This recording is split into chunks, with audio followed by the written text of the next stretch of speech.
So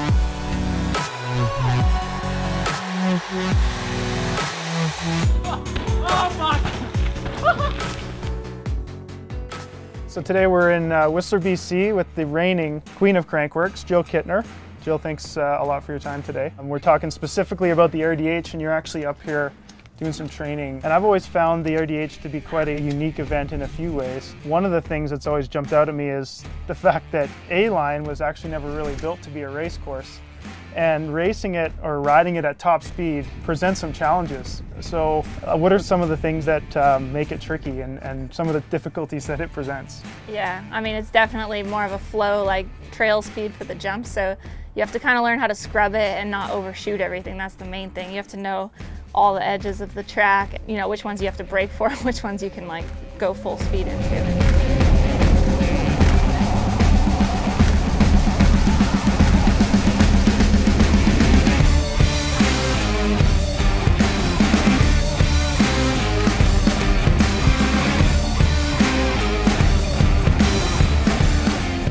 Actually a lot of pedaling. It's longer than you think, and it's very, very physical because the whole way down is like pumping and body maneuvering, and like there's quite a few holes now. It's a lot harder than people think at race pace. It's definitely also a really cool event in the way that you get a wide variety of racers from a wide variety of discipline backgrounds, also riding a lot of different types of bikes on the same trail, which is pretty unique. But you've definitely found some consistency in that and really pretty much dominated this event in recent history. What do you think has been your biggest key to success here? It's not an easy race to win, and every year I'm always riding it like I've never done anything, because you never know who's coming for you, and you want to be sharp and you want to be perfect and know all the finite like subtleties of where to brake and like where not to. And I kind of like enjoy the construction of start to finish, like what it takes to like get to your best. When it comes to bike setup, the conversation for the RDH always starts with trail bike or DH bike, and we've seen a number of athletes, including yourself, have success with both in the past. I'm assuming that that's one of the big things you're trying to figure out here today. And so what's going to be your biggest sort of determining factor?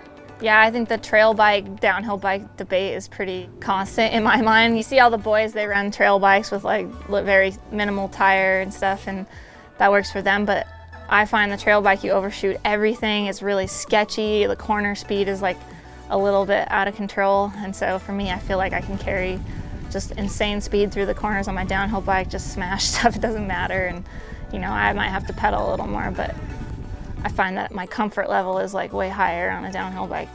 Do you adapt your suspension at all for this race, or do you basically leave it like you'd run it elsewhere? Yeah, it's kind of weird. I leave it the same, and I actually have to soften my fork a little bit. Oh, really? Because it's so flat and you want the front end grip. I run a pretty stiff setup to start with. Like, I don't like much sag in any of my bikes, and I like it real fast. Yeah. Because it's like when you touch the ground, I want it to be like responsive right away. I do have a Whistler shock and a Whistler setup versus somewhere else though, so I just kind of like put my shock on. I remember back in the early days of the RDH seeing guys cutting center knobs off their Minions and making their own semi-slicks and stuff. It is a race where you probably are running a tire that you're not going to run anywhere else. So what are the tires that you are running here, and why?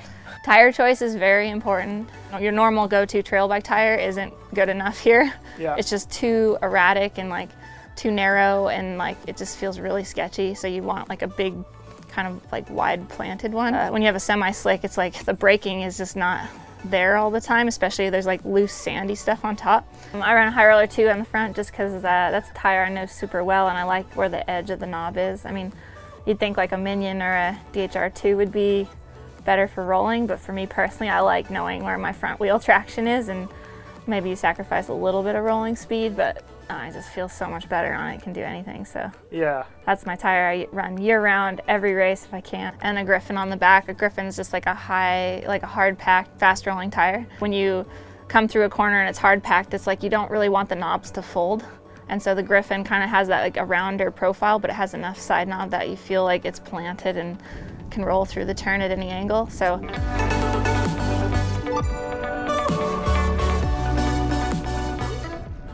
Thanks, Jill, for your time today. Thanks a lot for all the insight into your preparation for not only this race, but your week of Crankworx coming up, and best of luck next week. Hope it goes well. For you too. Good luck in that whip. All eyes up the hill for the Queen, Jill Kintner. She is on the pedals, looking to make her